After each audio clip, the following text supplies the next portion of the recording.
Have you ever heard of impact hacking? Probably not, but I'm sure you've heard of growth hacking. The core principle behind growth hacking is to quickly and cheaply test a marketing idea, use data to analyze the outcome, and to iterate, optimize, implement, or change the experiment. It is an extremely creative process that requires people to swim against the flow. This is the methodology Airbnb, LinkedIn, Pinterest, Uber, or even Hotmail used to grow from humble beginnings to the powerhouses we know today. If instead of testing a marketing idea, you apply this principle, this mindset to sustainability, you get a first sense of what impact hacking is about. So how and why can impact hacking speed up any corporate sustainability transformation? Why do companies have a key role to play to mitigate climate change? We have to mobilize the private sector. It represents 75% of the global GDP. It is crucial when it comes to fighting climate change, but also to meet sustainable development goals by 2030. And we are not on track on this. 75% of greenhouse gas emissions are produced by 100 companies worldwide. These last words are not mine, but those of Antonio Guterres, the UN General Secretary.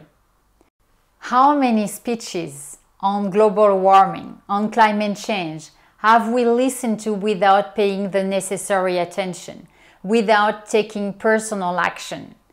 We have only 9 years left. Only 9 years to do so much. The time for a big reset has come, and COVID-19 has forced CEOs to enter into this decade of change, whether they like it or not. We can't afford to continue playing a game in which almost everybody waits for someone else to make the first move. Of course, everyone has a role to play, but the biggest effort must come from companies. But don't get me wrong, believe me, I know what it takes to be a CEO nowadays. And for sure, it is more difficult than ever. We face unprecedented times dealing with 5 simultaneous challenges: global economic crisis, organizational and managerial transformation, technology, data and digital revolution, people and skills crisis, and last but not least, sustainability transformation. Talking to CEOs and executive boards, I often hear that sustainability will be the last priority they will tackle from that list.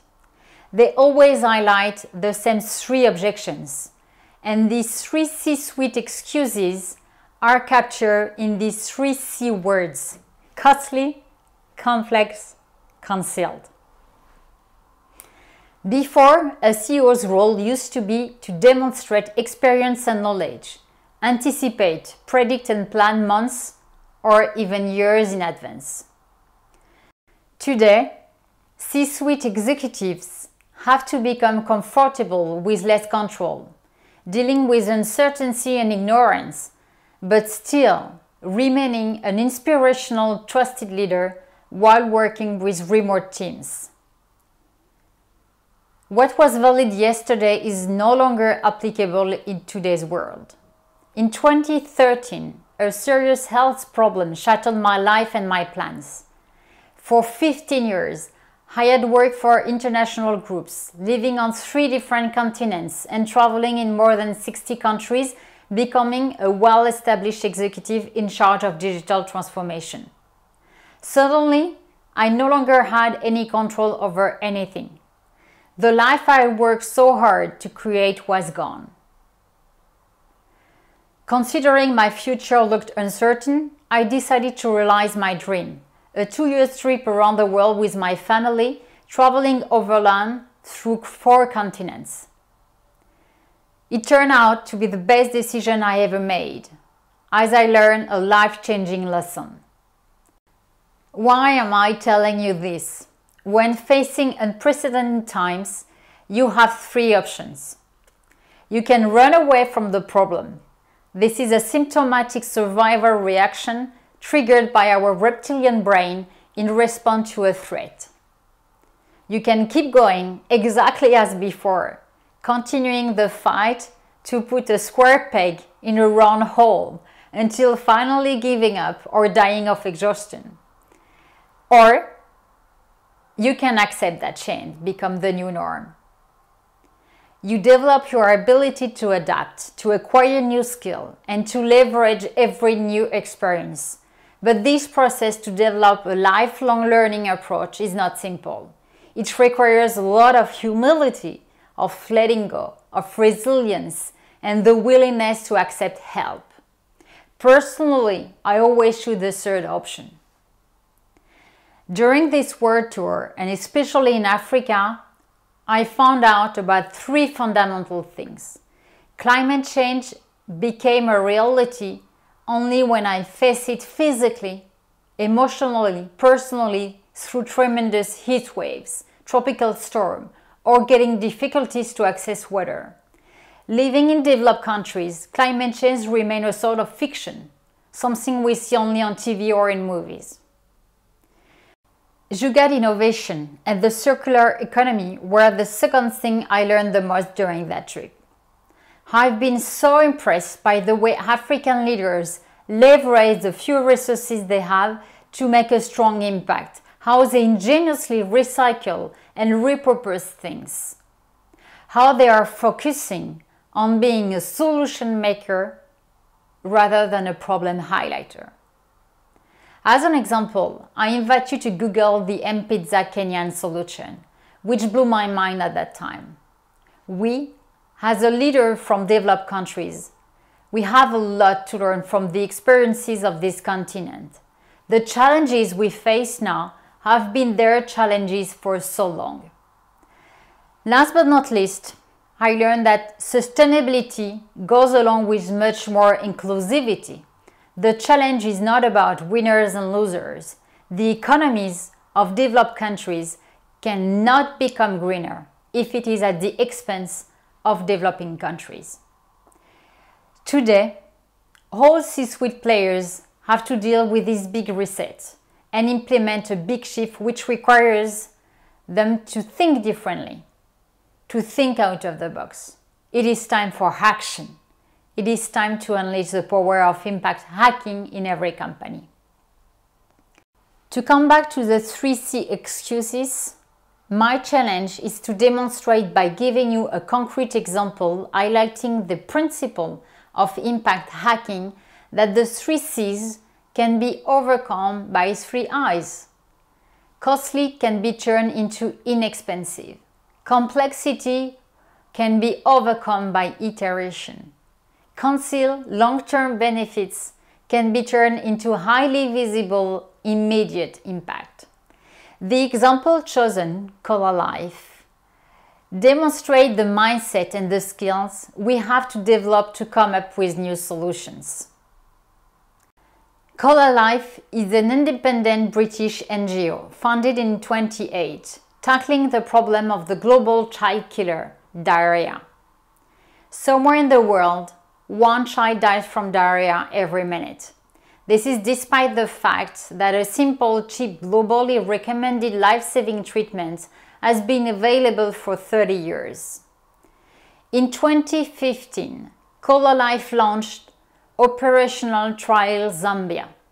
Local systems were failing to making life-saving healthcare products accessible in remote regions.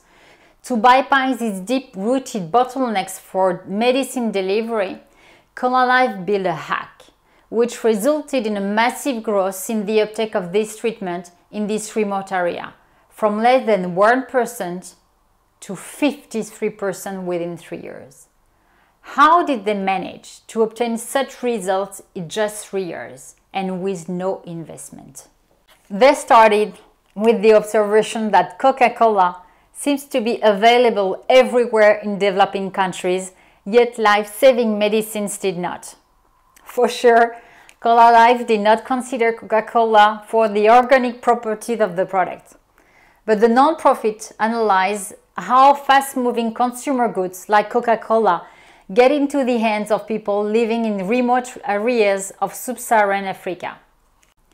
This analysis sparked the idea of emulating Coca-Cola's value chain to improve access to diarrhea treatment, the second biggest infectious killer of children under 5 in the region. Instead of building their own supply chain infrastructure, which would have taken years and millions of dollars, they leveraged the ecosystem of Coca-Cola, mobilizing wholesalers in the district towns and training existing rural micro-retailers.